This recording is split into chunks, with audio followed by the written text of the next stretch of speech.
ہو، کوئی چیز نہیں تھی۔ ہاں ٹھیک ہے، سب چیزیں اوکے ہیں، نماز ہماری ہو جائے گی، تمہاری اجازت بھی ہے۔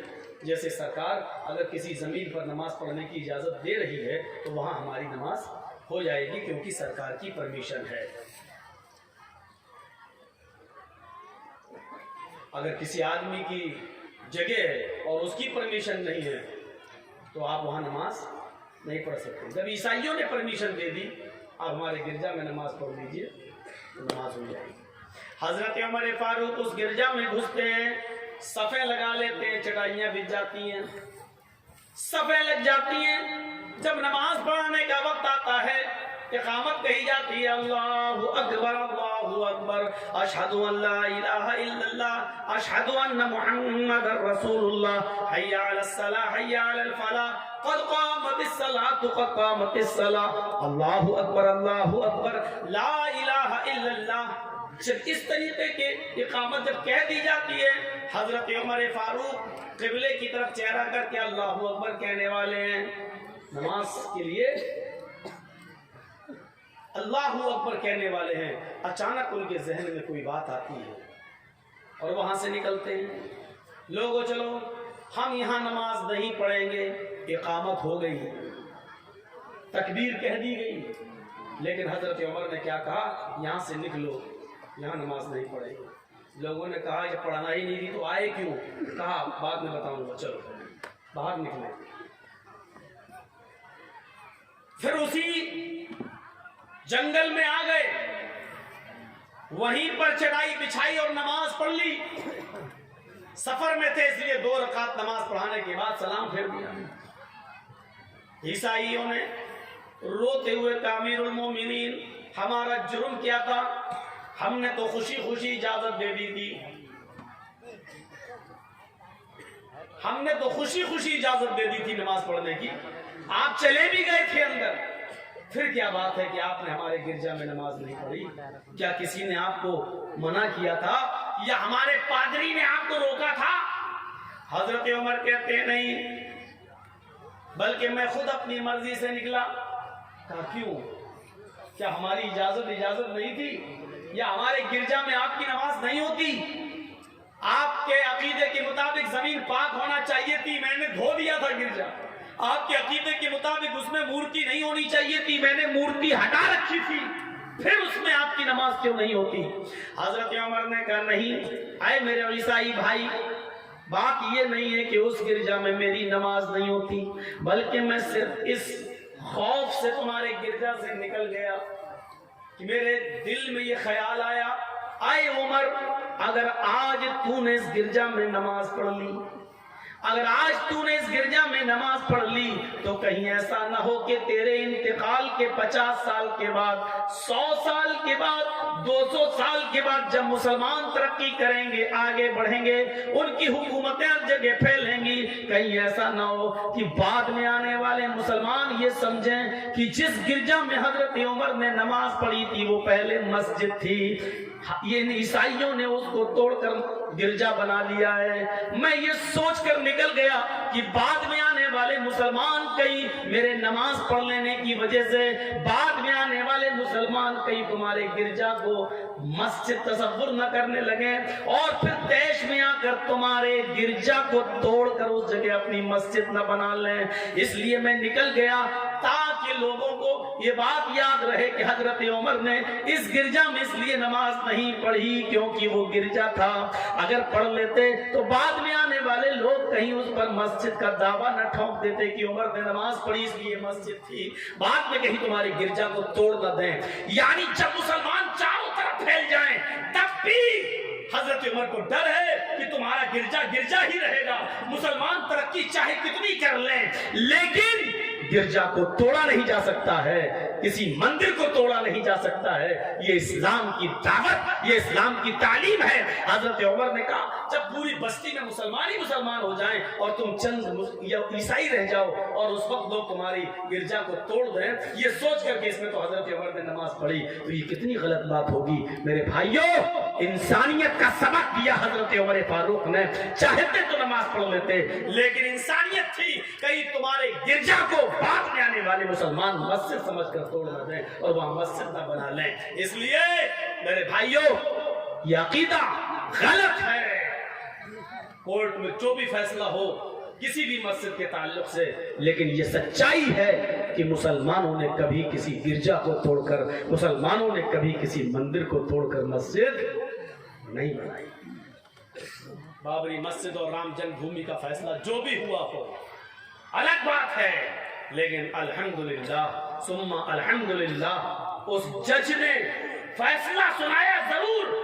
ایک پکش ہندو کو رام جنم بھومی کی جگہ یا مسجد کی جگہ اس کو دی ضرور، لیکن اپنے فیصلے میں یہ بھی اس نے اقرار کیا ہے کہ ہندو لوگ کہتے ہیں مندر توڑ کر مسجد بنائی گئی ہے، لہٰذا ہندو اس بات کو ثابت نہیں کر پائے کہ مسلمانوں نے اس جگہ کبھی مندر توڑ کر مسجد بنائی ہے. لہٰذا یہاں شروع سے مسجد تھی، 1949 تک اس میں نماز پڑھی جاتی تھی. مندر توڑ کر مسجد کا بنانا ہندو پکش کی طرف سے ثابت نہیں ہو سکا. الحمدللہ تم نے جو بھی زمین جس کو دی وہ تم جانو، قیامت کے دن تمہیں اس کا جواب دینا ہوگا. لیکن اس بات کی مجھے خوشی ہے کہ تم نے اپنے فیصلے میں یہ کہا ہے کہ مندر توڑ کر مسجد بنانا ہندو ثابت نہیں کر پائے ہیں. اور ہم بھی یہی کہتے ہیں کہ بابری مسجد کی جگہ پر پہلے کوئی مندر نہیں تھا، اور کسی نے بھی وہاں مسجد بنائی ہے تو مندر توڑ کر مسجد نہیں بنائی گئی ہے. کیونکہ ہم مسلمانوں کا عقیدہ ہے کہ مندر توڑ کر اگر کسی کی زمین پر ناجائز قبضہ کر کے یا مندر توڑ کر مسجد بنائی جائے تو وہاں ہماری نماز ہو ہی نہیں سکتی ہے. یہ ہماری تعلیم ہے، یہ ہمارا عقیدہ ہے، یہ ہماری بنیاد ہے، یہ ہمارے اصول ہیں، یہ ہمارے ضابطے ہیں. تو انسانیت دکھانا تھی. حضرت عمر اس ڈر سے نکل گئے کہ بعد میں آنے والے لوگ کہیں عیسائیوں کو پریشان نہ کریں اور ان کے گرجا کو توڑو. دیکھیے دوسروں کی مذہبی عبادت گاہوں کی کتنی حفاظت ہوتی تھی، یہ جانتے ہوئے بھی کہ مسلمان پھیلیں گے اور اس جگہ میں مسلمان آئیں گے، ان کی تعداد بڑھے گی. لیکن حضرت عمر کو یہ بھی گوارا نہیں کہ مسلمانوں کی تعداد بڑھنے کے باوجود بھی ان کا گرجا توڑا جائے. نہیں، یہ سب سے بڑی چنوتی تھی. جنگ خیبر جانتے ہیں جو ہوئی تھی، تو جنگ خیبر کے اندر صحابہ نے ایک بہت ایسا کام کر دیا تھا جس سے یہودی خوش نہیں تھے. جنگ خیبر کے اندر جنگ ہوئی اور اللہ کے رسول و صحابہ جیت گئے، خوشی ہوئی، اور یہودیوں کو خیبر اور اس کا علاقہ خالی کرنے کا نوٹس جاری کر دیا. اتنے دن کے اندر تم یہ بستی خالی کر دو، نکل جاؤ، کہیں بھی رہو. کیونکہ یہ جنگ اسی بات کی ہو رہی تھی، اگر ہم ہار گئے تو تم یہاں رہو گے، تم ہار گئے تو ہم یہاں رہیں گے، لہٰذا تم ہار چکے ہو، اب اس بستی کو خالی کرو. یہودی خوشی اس بستی کو خالی کرنے لگے. کچھ یہودی اللہ کے نبی جناب محمد رسول اللہ کے پاس آئے. آپ نے کہا یہودیوں، ہمارے پاس تمہارے آنے کا مقصد کیا ہے؟ اللہ کے رسول کے اندر انسانیت دیکھو کیسی بھری تھی. کہتے ہیں کہ اللہ کے نبی ہم اپنی بستی چھوڑ کر جا رہے ہیں، جہاں ہمیں پناہ ملے گی وہاں جا رہے ہیں، لیکن ہم آپ کے پاس صرف اس لیے آئے ہیں. اس جنگ کے اندر مسلمانوں نے، آپ کے صحابہ نے بہت سا مال لوٹا ہے، ہماری بہت سی چیزوں کو اوپر قبضہ کر لیا ہے، ہمارے مال و دولت چھین لیے، ہمارے گھر مکان چھین لیے. اللہ کے نبی نے کہا یہ تو جنگوں میں لوٹا ہوا مال ہوتا ہے، کیا جہاں ہم ہارتے ہیں کیا تم لوگ اس میں مال نہیں لوٹتے ہو؟ کیا مسلمانوں کا مال نہیں لوٹا جاتا ہے؟ فرمایا اللہ کے نبی ہم آپ سے مال مانگنے نہیں آئے، سونا چاندی مانگنے نہیں آئے. آپ نے جنگ جیتی ہے اور صحابہ نے جنگ جیتی ہے، ہمارا مال رکھ لیجئے، دولت رکھ لیجئے، زمین رکھ لیجئے، مجھے کوئی سروکار نہیں ہے، میں ان تمام چیزوں کو چھوڑ رہا ہوں. لیکن آپ کے صحابیوں نے، آپ کے ساتھیوں نے اس جنگ کے اندر جو مال لوٹا اس میں ہمارے تورات کے نسخے بھی ہیں، جو ہماری مذہبی کتاب ہے جو موسیٰ علیہ السلام پر نازل ہوئی تھی، انہوں نے ہماری کتابیں بھی لے رکھی ہیں، انہوں نے تورات بھی اپنے پاس رکھ لی ہے، تورات بھی ہم سے چھین لی ہے. تو گھر کا جب سارا سامان لوٹا گیا تو اس میں ہمارے گھر کی کتابیں، تورات جو ہم آسمانی کتاب مانتے جو موسیٰ پر نازل ہوئی، انہوں نے ہماری ان کتابوں کو، اس تورات کو بھی لے رکھا ہے. ہم چاہتے ہیں کہ ہمیں ہماری کتاب مل جائے، ہم چاہتے ہیں کہ ہمیں ہماری تورات مل جائے، تاکہ ہم جس جگہ بھی جائیں تو ہم تورات کی تلاوت کر سکیں.